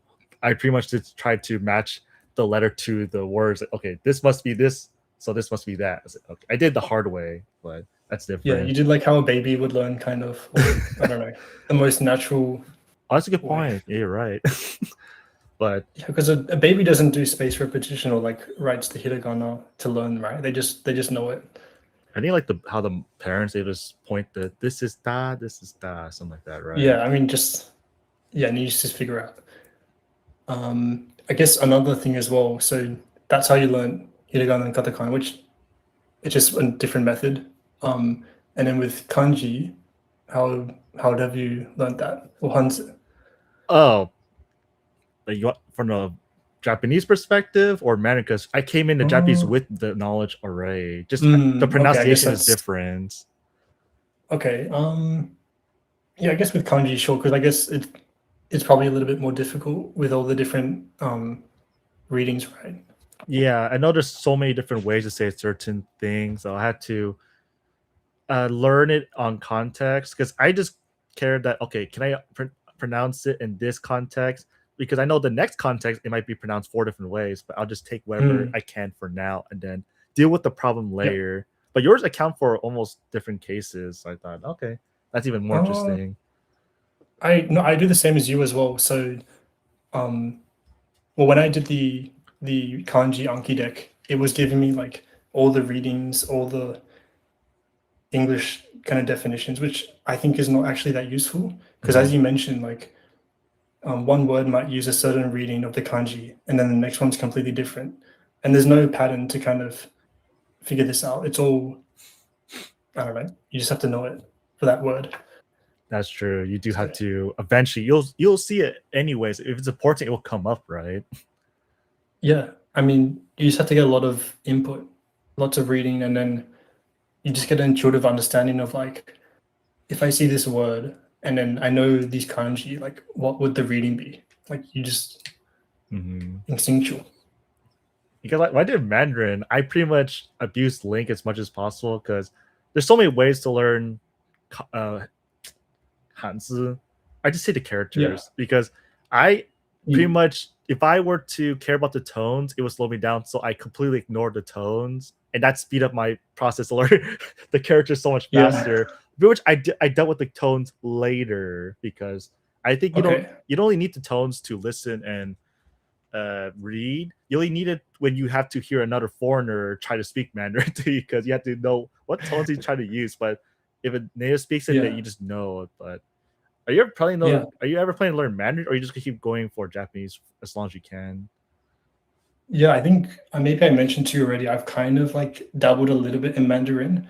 And so far, the whole purpose was just to like, yes, can I learn another language in my app from like zero basically and no textbooks? And I think it can work. I just need to put the time in. Well, you do have the Um, reverse engineering of you have the Japanese kanji, you just don't know how it's yes, that pronounced. yeah, that is kind of a cheat code as well. Like, I was doing karaoke one time with some friends, and then they were doing a Chinese song. Like, I can't sing it, but I then can't I was either. seeing the lyrics, and I could kind of I was like, hey, I can understand what the theme is, and then I don't even know the language. I thought that was yeah, I can't do cheat code. karaoke. No way. The way they do is a lot more crazy. But if you were to Yeah. learn Mandarin, do you think that your application can be enough? Is it I mean, I enough? can't say for certain because I've only just started, but like at least from what I've done a few hours studying it so far, and I Hmm. think it's more like basically the framework or the formula is like you find as a beginner with 0 words, you find the most basic content possible, and you learn some words. Like you're kind of bootstrapping with like 100 words, for example, that you learn through this, and you might listen to that content like a few times to really ingrain those words, and Hmm. then you find the next content which is like I don't know 150, and you just keep building. Like once you get to that point, it's just you've bootstrapped, and then you just go, I guess. That's true because in Mandarin, one character can give you five more characters or five more combination of words that you can recycle Mm. them. But Japanese, you can't It's really. like a snowball effect, right? Yeah, it's dividends in the stock world or snowball effect, sure. But I know, like Exactly. in Mandarin, in Japanese, you can't just recycle characters because they're all pronounced differently, right? Yeah, I don't think the snowball effect is as big with kanji, but there is still that snowball effect to some aspect. Like you might not be able to confirm exactly what the reading is, but you can use your kanji knowledge to learn new words. That's Um, true. because if you know what like two kanji mean and the word is two kanji, you can figure out the meaning. So there's that aspect, I guess, of the Yeah, snowball. because will you be learning the traditional Mandarin or like the traditional characters or the simplified? Because Japanese is Hmm. all traditional. Yeah, probably just the simplified because I heard that's like the most common. It's like what mainland China uses. But I don't know, what's your thought? What's is it a good choice or Are we gonna flip the script now? You want to talk with me about Mandarin? oh, I mean you've asked me a lot of questions. I'm also because I'm interested to learn Mandarin. Oh, I'd sure. be curious to hear. Yeah, you can ask me questions from here if you want, but I'll say simplify is more common if you want to go to China, but in Australia and United States and Canada, they all mostly use simplified. But Yeah, you meet a Hong Kong speaker, they use traditional. That's literally about it. But if I you're see. if you're big on Taiwan, like the real thing is, are you big on Taiwan or China? You choose one side, and then you just learn whatever the Mm, text. Because like I can't read everything that in Taipei, for example, in Taiwan, I can't read everything because I haven't seen those characters. It looks pretty scary, but it's technically beautiful. But you ever go to yeah. mainland China, then just learn Simplify. And because it's more commonly used. But for books, traditional is more common because all the mainland books are in Mm. mainland for a reason. Also, wait, the mainland books, you're saying they're in traditional, even though people speak in or use simplified? Sorry, I mean, if you in our countries like Australia, United States, most of them use traditional text because all the books from China they just usually stay there. Like you might see some books using the simplified script, but not as much Mm. as traditional because traditional is Oh, everywhere. Yeah, exactly. interesting. Wait, I thought simplified is like the more ubiquitous script now. Like if you see a news article on the web, it will be in simplified, It or is that is, not yeah, yeah. If it's more physical, traditional, if it's more electronic and digital, interesting? it's simplified. If you want to learn the language faster, I recommend simplified. That's what I would say. Mm. And Traditional I is guess it's harder. just like you have 1 billion plus people that use simplified, Yeah, in a right? nutshell. If you throw traditional at them, they might get it like 70% chance of understanding at best, probably. Mm. Unless they're from Hong Kong. Yeah. Um, is it possible to learn both at the same time, or You see my is it too streams. much? You see my streams. Oh, because you do Cantonese as well, right? Yeah, I do 10 at the same Yeah. time. So, because Jeez. the thing is, it all depends on your efficiency. Because if your efficiency is so good, then you can do as much as you want, or you just go all in on one. For your case, you can do both, but you're in Japan, so you might as well just enjoy it, learn Japanese until you're back. Yeah, that's my current mindset. Like, I'm not gonna focus on other languages at the moment because if I just focus all on Japanese, my experience will be better because of that. So So maybe from once I get back. from here out, are you just going to continue going further beyond for Japanese? Because you said you need to go past N1 to really experience the full power of Mm. Japan, or you think this is Um, enough? Yeah, so yeah, as I mentioned before, like above N1 is if you're living in Japan, but because I mentioned earlier, I'm not planning to live here like for decades or the rest of my life. Hmm. Getting to that level is not as important. I think for me, my kind of like goal or like the limit or level I'll stop at is when I can understand the content I want to consume, like 100% or 99%, for example. Um, yeah, Mhm. that's basically I I my think goal. that I think that's what most people don't realize, that they want to master it, but in reality, they just want to understand what they're listening to. Because like you might not get into the Yeah. politics or like the science of things, but as Mm. long as you can turn on the TV and you can understand like the comedy shows, like okay, I'm happy, right? That's all you really need. Yeah, because like I'm not going to be listening to politics when I'm living in Australia, like Japanese politics. Like that's not something that concerns me because I'm not living in Japan, I for know some, example. and also people try to do that just to show that they know the language that well, but Yeah. Mm, I just don't know. just above intermediate, like you can understand. If you were to sit down with some Japanese person and they throw any topic at you out of context, you could probably understand. I think that's a win-win. Yeah.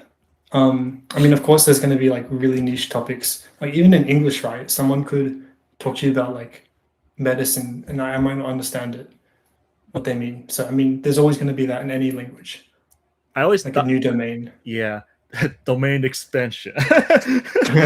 Yeah. I have another good question that no one ever talks about. When someone walks up to you and asks you a random question, do you think questions are like the hardest part of the language because they can ask you any question out of context? Interesting. I struggle with with questions. Like they can ask you any question. Like someone comes up to you, asks a question. Is I had experience while I was in a market, like a supermarket. Some guy just mm, asking me a question. I didn't know what it was until after he left. I said, "Oh, he's asking how tall I was."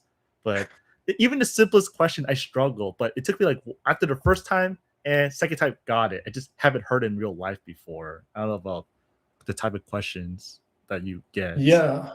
I mean, that's probably, I mean, questions, they're also limited in like what they can say because a question is always like a short, like one sentence. So I don't see it as like the hardest thing in the language. Like the hardest thing is probably if they talk to you in a full-on dialogue about something you don't know. But I can also agree Mhm. that like if you haven't heard it before, that's kind of natural. But it's Yeah. also a learning experience, so I don't see it in a bad way. I don't think anyone ever talks about that in the community. That if you never heard it before, you're not gonna understand it. Yeah, like you don't need to understand everything the first time because no one does. Like, but everyone has the kind of mindset that they have to be perfect or something, which I don't. No, I'm not saying everyone, but it's possible to have that mindset. Yeah. You ever have the moment that you're talking to someone and it's awkward, and then you just like, okay, I want to get out because I don't know what to say because I don't understand this guy. It gets awkward.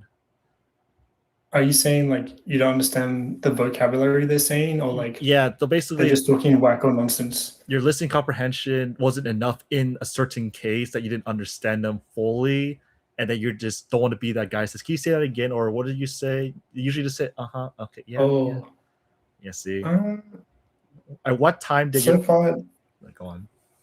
what time? I was Sorry. gonna say, at what point did your listening comprehension failed you, and what did you do to get out, solve it? Um, well, I don't think I've ever walked away from a conversation like that, Of course, yeah. just for politeness. But I mean, sometimes I guess one example more concretely, like I was at the city hall a few months ago, and then the first time I went there, the person was more understanding, like they spoke more slowly, maybe, Hmm. or they understood that maybe I don't know all these tax related vocabulary, Because they see which your makes sense as face. a foreigner. Yeah, but then that was so they understood. But then the second time, someone like they spoke to me like I was a full on native. Like they were really fast, like faster than I've ever heard before. Um, Hmm. and in those cases, like I mean, I just asked like, can you repeat what you said, or I didn't understand this part. Oh god. Um, Mhm. but nothing like where they need to pull out Google Translate. It's not to that extent. It's just like, Yeah, of course. You can't do it on the will because, in my opinion, because I look like them technically, so they pretty much all out native speaker level at me right away, and I can't just say I don't understand what you're saying, or can you say it again? Because after that they switched to English, but that hurts my ego a little bit. Thinking, Mm, okay, now I don't. oh I yeah. need to fix this somehow. Do I? Because usually people like give up or they feel embarrassed. Like that's how I was. I was embarrassed. I don't understand what he's saying. So that's literally my entire channel. I'm so focused on listening comprehension. Just let me be perfect at so I can focus on everything and then speak whenever. But what? Yeah. Do you think that a person should actively try to learn how to speak in general, or should they just focus on listening and reading? Because how often you're gonna really speak to someone? Mm, I mean, I think speaking is just important anyways, just because you need a way to output. I Mhm. mean, you could say like it depends on the person's goals. So if they know they're never going to have to speak to someone, like they're locked in their country or something, and they're never going to go to Japan, Ugh. sure, I guess if they're just going to listen and read. Mhm. Um, but then I guess in terms of speaking, some things I've done. I mean, living in Japan, I think that's probably the best thing you can do because you're forced to speak. You just can't avoid it to live here. Also shadowing. So if I'm Oh. reading, I usually kind of vocalize the words, um, which I think helps with like, just getting my mouth used to the actual sounds, like producing, Mhm. because you might be able to like, I think some people say like, okay, you're gonna listen for 5,000 hours and then all of a sudden you can speak like a native. Like, I think it's more nuanced. Like you need to have some, practice that actual skill as well. Um, yeah, How much and that's kind of my shadowing have you done personally for Japanese? um I've done maybe I'm actually mixing up the terms. So Your shadowing audio is match in real time. okay, maybe I'm mixing that up actually. um Maybe I'm just what I was thinking about was vocalizing what I'm reading, which is Mhm. probably not as effective for the speaking. I think shadowing is probably just better because you're kind of reproducing exactly what they're saying in real time. But in terms of that, yeah, a little bit, but not like a crazy amount. Um, the other thing I was going to mention, because I had speaking lessons as well. That might have been like the The main, teacher. yeah, teacher who can like, especially when you're a beginner and you don't want to form bad habits, like they can kind of steer you the right way so you don't have unnatural Japanese.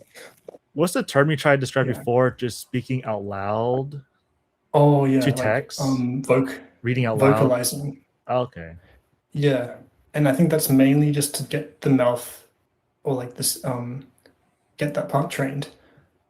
Yeah, produce the Um make get the muscle working and such. I agree with it yeah. because I always have this idea because someone asked me when are you ever going to speak the other 9 languages. Okay, I just told myself I would if I were to focus on one language, I would do like all listenings and then I would do on the side shadowing, like starting from day one. Mm, But I don't that's a do the good idea. shadowing just because that requires a lot of time because I have like 9 language babies, so there's no way I can. I would probably Nine focus. language babies. Yeah, I don't know. Like Mike thought I actually had 10 kids. Like I don't know if you've seen that clip, but he thought I had 10 kids. He was laughing his butt off. Oh, he was What did actually more one did shocked. one baby die or something? Oh, I hope not. But I just Because include you said 10 and then now there's 9. What happened to the one? English. I include English in there. Get the Oh, clickbait okay, fair enough. in. Yeah, I'm gonna add more. Exactly. But I think you do need the shadowing. I just don't do it now because it requires more time. I thought, what is the opportunity cost of me doing shadowing compared to if I just focus on listening? Because I just reach so many Mm, parts that I encounter a native speaker, they speak to me, I don't understand. I feel embarrassed, and now I just like, okay, now I need to really, really listen more because I pretty much encounter a okay. lot of situations now in from Yeah, it's like listening. listening is kind of like the first thing you need before you can actually reply to someone, right? If you can't understand what they're saying, you can't reply coherently. Yeah, because Is I that kind have of what you're saying? exactly. I have this analogy. I don't know if you ever passed or heard of it. I always call it the castle theory. And Mm, this castle theory is that each word that you can read is like a brick, and then the brick is just mm, sitting there. But when you start listening, the bricks are being constructed. Because, for example, yeah. if you arrive in like Lord of the Rings, you're in front of Minas Tirith, and you're like Gandalf, for Mm, example. You're just one man against Minas Tirith, so you need like the words to produce the bricks, and then you listen to create your own castle. But what the words you can listen and understand from listening is the soldiers that defend the castle. So that's just like the defensive part. So I think of it as the defensive defense mechanism. and then the attack. So the attack is, for example, the worst you can speak out of will is how many soldiers you have. Like the shadowing is like how polished or how much you can upgrade the weapon of each soldier. Like the that. bombs or something. Exactly. And then eventually, like you can attack Ministera, but that is one native speaker, and that person is always going to beat you. So you have to tackle it in certain ways. Because I think I claimed that an average person, for example, can initiate the conversation, and the parameters are now on your ball field. Like you can say, "I'm new here. Where's the bathroom?" So now the words have reduced to bathroom words. For example, like you can control the situation. Yeah. So I think that's what you're mentioning before, the questions. Like if they give you a question, you can't control it as much. Like they're opening their like attack, for example. Yeah, because it's like Ministerial starting to attack, and I thought, okay, my base is literally like a little fort against that. So how am I supposed to survive that army? So that's just how I thought that I need to make the most perfect castle as much as possible, and if they attack me, I better be ready. But that's just my castle theory. It's like in a framework, but it's probably not that important for you. It's just how I would describe it.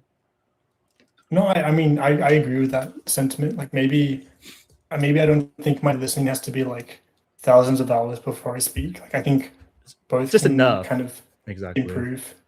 Yeah, like you can't, if you're like 0 words and you try to do both at the same time, that's not going to work. Like maybe the listening has to be a little bit, and then you can kind of be like that.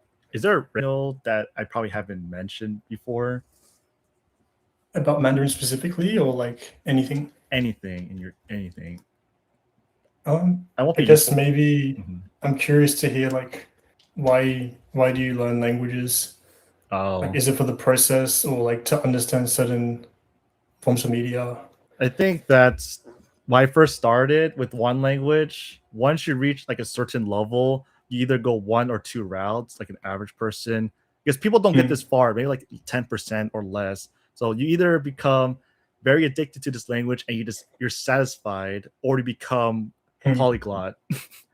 So because the process is too addicting, because once you get one, you want more. So I just happened to go on this path, because I don't know, you ever heard of, there's a philosophy from Plato's, because you mentioned philosophy, that you either marry a good wife or you become a philosopher. And then makes sense. Yeah, so I literally chose I'm satisfied with this one language or become a polyglot. But I think I learned all this just because I can connect with more people. Because after I hit Taiwan and Vietnam, for example, and I thought if I can access these guys, I can go to the other countries and make friends too. Because I'm more extrovert, I can walk up to someone randomly, but that's just me. Oh, okay. I want to be able to do that in Japan though, because that's a disadvantage. I think I'm just happy to go to Japan, go to like the rural areas, and talk to some random old guy at an onsen, drink tea, and call it a day.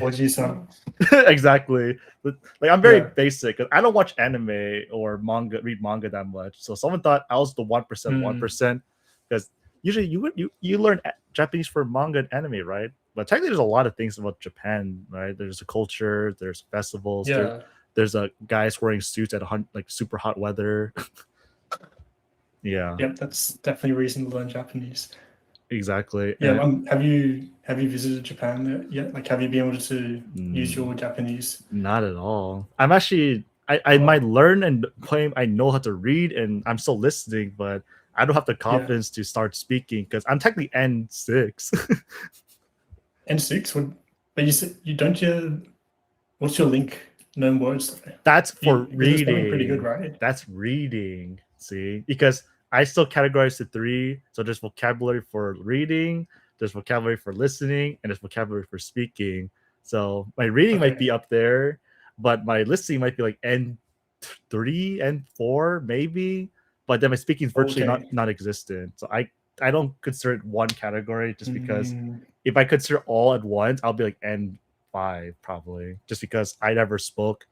Because I just told myself I have this haunting moment that I would be afraid if I don't understand what they're saying. So I need to listen and learn as much as I can. And if I encounter someone, I'll speak. But in the future I for see. Japan, I would go to Japan one day. But I wish I can go to not the most popular ones, Osaka, Kyoto, and Tokyo. Mm. Maybe like Nagasaki or something. Anything that is like non-English speaking, because that's like where the real culture is, in my opinion. Yeah, like deep in the mountains, like in a countryside village or something. Yeah, because I think I reached the point that I'm trying to achieve spiritual peace. That okay, because when you hit Mm. Mandarin to a high level, you're just thinking, oh my god, this culture. There's so much to this culture. Because when I first The started, depth, yeah. my motivation was girls, and then like this was the first year because that got me started because I gave up so many times, and then the second year was Mm. people, and then the third year was culture, and then the fourth year I just thought, okay, I have it now. I'm bored, so I had to figure out. And now, New reason, kind of. yeah, because I always say that we always have to chase something or else we're bored. No, there's always going to be Mm. either satisfied or you keep going probably. So I just happen to have an Yeah, addiction. So you probably see my stream, how many hours I stream, because yeah. I have so much time now. But if I start working, I probably do like 2 hours max. But it just happens what I can do now. But I do have the addiction. Like I could go 24 hours if I really want to, just because I do need to have a life for my health. Sleep deprived.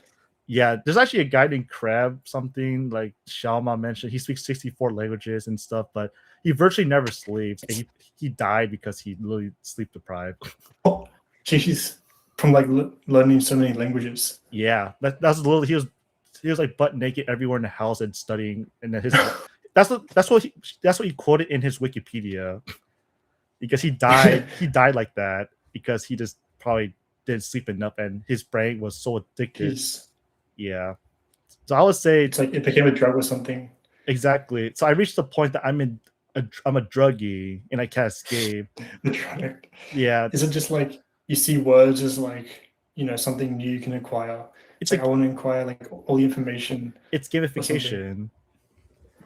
Yeah. But With links specifically, or just watching YouTube with your current oh, workflow? I think Link is it gives you the minimum dopamine, but when you start understanding what you're hearing, that's where the real unlimited cycle of Uh, dopamine kicks in. It's also fun too because if I visit a country, I can talk with someone. I think I can have more fun because talking is the goal, and like yeah. there's the my spiritual part. I want to learn about the world and like Thanos. Cultures, yeah. I want all the infinity all the infinity Yeah. stones, and then You feel like 10 stones on your knuckles at the moment or whatever. yeah, exactly. That okay, that's like a Yeah. good goal. But after that, I just okay. I think I'm cool. I don't think I can go beyond that because now the problem is just time.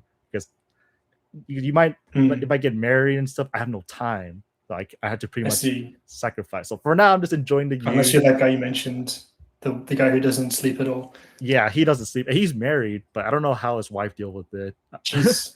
That's his job. He was a diplomat because he was so he was so fluent in Mandarin. He actually met the Empress of China. Like you ever read his dialogue? It's Wikipedia. He was that good. So it's inspiring, but at what That's cost? like the 0.00001% of learners, kind of. Yeah, he did like back in the day with ancient scrolls and stuff. So how on earth? Jeez, without technology or anything, that's crazy. I know, but Yeah, that's I learned just because it's fun and it's addicting. But if I have plans, I would just stop doing it and then go out and come back home because all my free time is literally doing this at the moment. Yeah, I see. So if you have like another hobby that comes up, or like, I don't know, a new job or anything, yeah. I'll pretty much just would shift. slow down, or I'll just eliminate few and focus on the ones that matter, right? Which would those be? What Oh, it probably just hobbies? I think 6. Like for example, like I have to keep English. I have no choice, Of and then course. Mandarin, and then Cantonese because my partner's family always speak Cantonese. So I have to. That's all I'm focusing now is that one mostly, and then Yep. Vietnamese. That's my origin, and then so from here on, I'm thinking, okay, should I just do the Asian languages, Korean, Japanese for the fun of it, or just Spanish and French so I can access Europe? See, that's like a whole debate. But Oh yeah, it's like breadth versus depth, I guess. exactly, because I only need 10 minutes per language. So if I could fit like 7 in the 1 hour, I'm like, okay, I'm good. Minimum requirement done. Leave me alone. But I think, Jeez. yeah, but the extras, like the number 10, number 9, I probably don't need. I just throw it away. Just for fun, kind of like. Yeah, it's for There's fun. less connection or like motivation. Yeah, I put Portuguese and Italian in there, but they're actually like virtually. I Yeah. don't really need it, but it's just fun because I can virtually understand most things already. Yeah, another infinity stone. Exactly, it's fun. But for you, you were planning on learning Korean because I know Korean's in part of your atlas. Yeah, I've learned Hangul before, and I've kind of relearned a little bit recently. I don't have as many like reason or motivation compared to Japanese, of course. I mean, like in terms of other languages, there's a few. Like I'm European heritage, so I want to learn French. Are you French or what is your family ethnicity? Yeah, ethnicity? Belgian French kind of. Oh, It's all over the place. I mean, that's how it is in Europe, right? you hear this, Neil? He's also Belgian Europe, Belgian French. All right, go on. Sorry, yeah. comment section. Yeah, French, because I mean, you know, as it's kind of like with you with Vietnamese, for example, like being able to speak, I don't know, with extended family, for example. Is your origin. So what is your end goal for like, because people don't really ask this, what is your end goal for language learning? It's very far away. Well, I wouldn't. I guess for you, for example, you just learn the languages That for matter. that aspect of it, but yeah, but for me, I don't learn. Like I'm not trying to collect infinity stones, but it's more like if I have a reason to learn that language. But I mean, also, I think it's maybe like half reason and like enjoying the usefulness. process. Okay. Is there anything in there for usefulness? Yeah. Okay. I mean, usefulness, you could say like speaking to extended family. I don't know if that's considered. Yeah. Speaking to people in general is pretty useful. Yeah. I mean, depends what you define as if it's valuable to you, I guess that's useful, right? Can like you for me, use if I can it? understand. Yeah, use it. I guess that's. I mean, if you plan to speak it, I guess that's valid motivation. Yeah, it just depends on the person, I guess. There's no like alternate reason. So Mandarin is in there because you think you will use it eventually. Yeah, Mandarin is interesting. Like I don't know yet what the full reasons would be to learn it, but there's just like a little bit of interest. I mean, one, of course, knowing kanji, I'd say, okay, this language is going to be a little bit easier than if I hadn't learned kanji. And just the culture, I don't know much about it, but maybe there's like something interesting there. Given it's like many thousands of years old. You visit Taiwan? Oh god, you're in for a treat, man. Yeah, honestly, I've never been, but yeah, I want to go. What part of do you want to visit, Taiwan or China? I mean, both. I mean, more countries the merrier. Prioritize one. It's okay. CPP isn't watching. In terms of because it's simplified versus traditional, you mean? Like, where do you just want to go based on what you know about both countries? If you had to choose, I can't really choose yet because I don't know enough to make a decision on that. No worries, because one of them, yeah. Because generally that Mandarin is used everywhere, so isn't that a good reason to learn it? Yeah, that is well. Like, I mean, I think English might have more speakers. I don't know what the stats were, but like Mandarin is like most speakers, and then is it the most? It's like 1 billion. The population that are born in that speaking country, like native language is Mandarin. I mean, but in terms of people that can speak it across the world, most native speakers, most native speakers. But in terms of most speakers, native. Yeah, but speakers. In terms of like, if you were to go to a random country, English. Lingua franca. Yeah, but there's like no. I mean, we're native speakers in English, so that's true. Can't do much about it. Yeah. You can visit literally almost every country, but and Like, get by to some extent. just know that when you go to Taiwan, English is sort of used, but in my experience, no one really speaks English, in my opinion. But when It's you like go the to backup kind of like Japan is. yeah, I think Japan is more like China, that literally you need the language to survive. Okay, because the younger kids know English, but you speak to an average old person or average like 30-year-old above, you have no, because the Michael and Ludwig series, I think I forgot to mention it by bringing it back. You mentioned it before, yeah. They only speak Mandarin. That they tried English a little bit, but they pretty much completely failed for most parts. They pretty much butcher some words, and you think you want what? So It's their own. They created this own dialect or something that exactly. only those two can understand. Yeah, they pretty much said some word. They Michael uses this phrase, "We are two white men visiting China," and then the guy's like, "Okay, you said it wrong, but okay." So and then they went to a jewelry store. It's funny. They said to these girls, like the worker, they said, "We are just two white guys who are visiting," and then they asked him in Chinese, "How long are you to stay here?" And he said, "I don't understand what you're saying." So that's why I'm like, okay, I cannot be like this guy and just go to the country and just not understand what they're saying. Or yeah, is it like the embarrassment or what? I don't know. Yeah, it's the embarrassment. Yeah, but for me, like, I think it's like an honor thing, because if I look Asian and I try to go there and if I speak Mandarin and I don't understand what they're saying, it's super awkward. Like, okay, why do you start with Mandarin then? But then if you're like completely different looking, they'll kind of accept it. Like, okay, they're not. Yeah. Oh, yeah. Sometimes we all look the same, so some of them can't even tell the difference, depending. But right now, your only languages that you have in your mind is just Japanese and barely in Mandarin, but it's just based on what you're feeling now. It's just an initial interest. Like, I'm not gonna pursue it right now, given I'm living in Japan. It's just one language for the future potentially. Okay. Well, you ever have future plans? Make sure you update your app.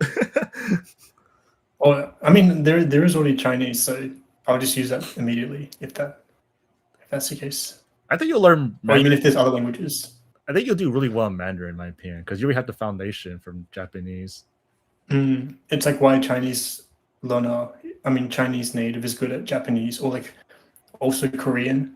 Korean speakers, I think, are like the fastest learners most of the time with Japanese, because they know the grammar. The grammar, because the biggest barrier in the long term is the grammar system, inevitably. Like the vocabulary could be there, but if you're not used to the grammar system, you're just like, okay, dang, that's hard. Yeah. And the sentence structure, I think it's like nearly identical, Japanese and Korean. That's what I've heard, but I mean, is that true? I don't know. No, it is true. Yeah, all the Koreans that learn Japanese, they learn extremely fast, but Mandarin, they literally don't go the Mandarin route as often. Nobody goes throughout the Mandarin route as often. Yeah. It's all like that group. It's like why like English, French, I mean, Spanish and German, they're kind of similar, in that group. Yeah, except the German's like backwards sometimes. You ever heard German? Like sometimes the verbs at the end. The grammar system's weird. That's all I know about it. I don't know German. Which is the most similar to English? Like probably Spanish. That's the easiest, right? I mean, that's what I've heard. The most similar for grammar. My opinion, I would say that Mandarin is actually it's easier. It's like an easier dumbed down version of English grammar. Like Chinese grammar is like the easiest if you get to that point, because the only hard part is just learn the characters and tones. Like that's it. Beyond that, you'd think, wow, this language is easy. Okay. Because if you ever snowboard or ski, technically, which one was okay? Which one was the one that you start? It's hard and it gets easier later. Was it snowboarding or was it skiing? It's like easy to learn but hard to master. I think it was snowboarding. Maybe snowboard. Yeah. So basically, Mandarin it's hard to learn, but it's easy to master. I see. Yeah, because when you're there, everything you just plug it into English. It's a fairly any adjustment, so you just have to get there first. Yeah, and also the snowball effect with Hanzi, like the characters. Exactly. It's really hard in the beginning. I mean, if you've done Japanese with kanji, maybe it's a good head start. But then once you know those, it's like you're saying it's easier to master. Exactly. That's literally all it is. But all right, I'll let you go. Okay. I know you had a long day, long talk, but thank you, Strive, for your time. Yeah, it was great discussion. Yeah. All right, hopefully we can do another part 2, Right. depending on what we want to talk about We'll see. next. Yeah, it'll be good to talk more. All right, Yeah. take care, man. Have a All good right. day. See you later. Bye.